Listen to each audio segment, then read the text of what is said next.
तर आपण आहोत आता पंढरपूरमध्ये आणि पंढरपूरमध्ये आपण करणार आहोत टांग्याची सफर। आपण पाहतोय हा छोटा मुलगा आहे, तो सुद्धा टांग्याला घोडा जोडतोय आणि त्याचे वडील त्याला मदत करतायत। ती छोटी ताई आहे, ती सुद्धा घोडा जोडायला मदत करते। काय म्हणता, घोडा जोडल्यास ना काका, काय म्हणता त्याला? टांगा जोडायला मदत करतायत। आपण करूया आता टांग्याची सफर। ओके, आपण सफर करणार आहोत साधारणपणे 2 किलोमीटरचा टप्पा। तर काका, या 2 किलोमीटरच्या टप्प्यासाठी आपल्याला किती खर्च येईल? 150 रुपये आपल्याला काकांना द्यायचे आहेत। आपण तिघेजण सफर करणार आहोत। आता पाहूयात आपण याची किती मजा येते। ही पंढरीची नगरी आहे आणि ह्या पंढरीमध्ये आपण टांग्याची सफर करतोय। टांगे अत्यंत दुर्मिळ होत चाललेत। काका, किती टांगे आहेत पंढरीत आता? 100 टांगे आहेत। 100 टांगा अजूनही आहे आणि येत्या गेल्या कालखंडात गेल्या काही वर्षात टांग्यांची संख्या वाढली, जरा 50 कमी झाले। 50 ने कमी झाली? 50 कमी झाले टांगे, म्हणजे 150 टांगे होते। 150 टांगे होते, 50 कमी झाले। किती उत्पन्न होतं तुमचं एका दिवसात? आम्हाला 1800, 1800, 700, 1800 मिळतात। मग तर एवढ्यात भागतं का घोडा टांगा?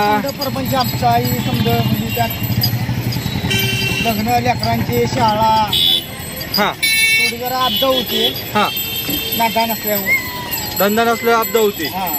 वारीच्या दिवसात जास्त तुमचं? दिवसात होते, पण वारीत कसं आहे, बाहेर तोडायला लागते ना। हा हा हा, असं होतं। लोकल चालत नाही? एकच साईड चालते हो। हा हा हा हा, पूर्ण असं लोकल मध्ये चालत आहे ना। हा, पूर्ण गावात आम्ही समजे पैसे घेतो असं फिरायला। हा, पैसे ना त्या कव्हर होत नाही, कव्हर होत नाही। हा, तिकडनं आहे ना गोपापूरला निघताय ना, हा, त्यांनी पैसे घेतो आम्ही जायला यायला। हा,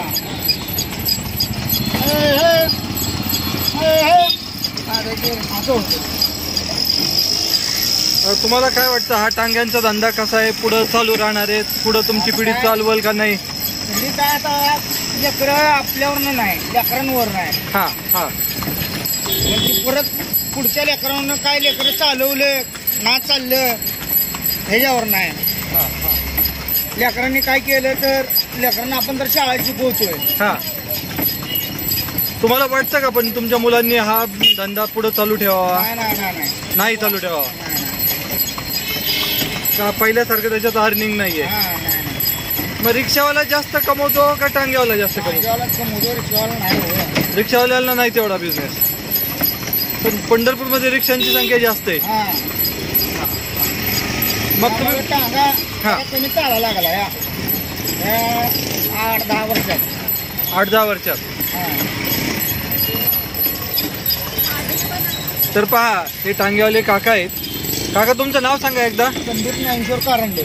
हा, एक कारंडे काका आहेत। पंढरपूरमध्ये जर तुम्ही कधी आलात तर नक्की यांच्याबरोबर तुम्ही टांग्याची सफर करायला विसरू नका। अतिशय दुर्मिळ होत चाललेले हे टांगे आहेत। आम्ही फक्त तिघेजण या टांग्यामध्ये सफर करतोय आणि खूप सुंदर असा अनुभव हा आहे।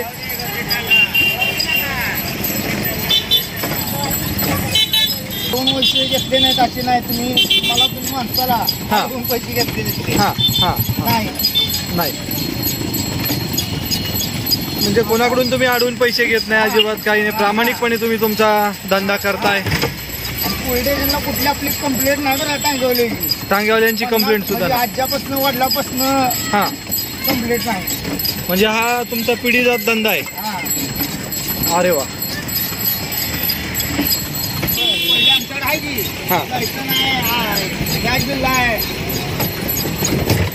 हा आमचा चिरंजीव आहे आणि हा आमचा अथर्व, आमच्या मोठ्या भावाचा मुलगा आहे। हे दोघे पण या टांग्याच्या सफरचा आनंद घेत आहेत। तू याच्यापूर्वी कधी बसला होता का टांग्यामध्ये?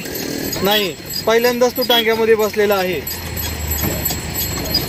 पहिल्यांदाच तुझ्या आवडलं का तुला टांग्यात बसणं? काय वाटतं तुला? छान वाटतं का? तू बसला होता कधी टांग्यात? बसतो का तू? नाही।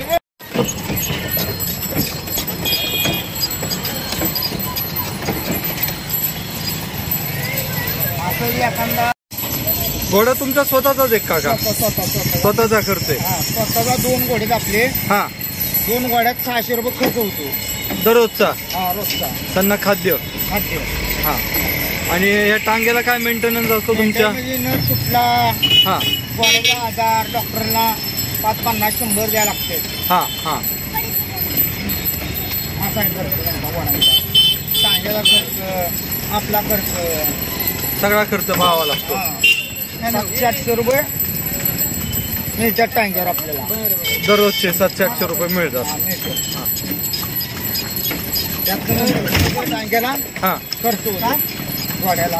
हा हा एखादा नट तुटला हा पट्टी तुटले हे तुटलं काय तुटलं 25 रुपये खर्च होते असं. तर काय नाही दुसरा खर्च काही नाही. नाही. मी करतोय टांग्याची सफर आणि टांग्यावाले काका आहेत त्यांच्याबरोबर आज पंढरपूरमध्ये टांग्याची सफर आहे. खूप छान अनुभव आहे. कधीतरी आपण टांग्यात बसलं पाहिजे कारण त्यांचाही उदरनिर्वाह चालला पाहिजे. घोडे टिकले पाहिजेत, टांगे टिकले पाहिजेत. खरं तर टांगे हे पर्यावरणपूरक आहेत. यातून प्रदूषण होत नाही, काही नाही. जसं रिक्षा असतील किंवा इतर वाहनं असतील त्यासाठी इंधन लागतं, त्यातून प्रदूषण होतं. परंतु यातून प्रदूषण नाही होत.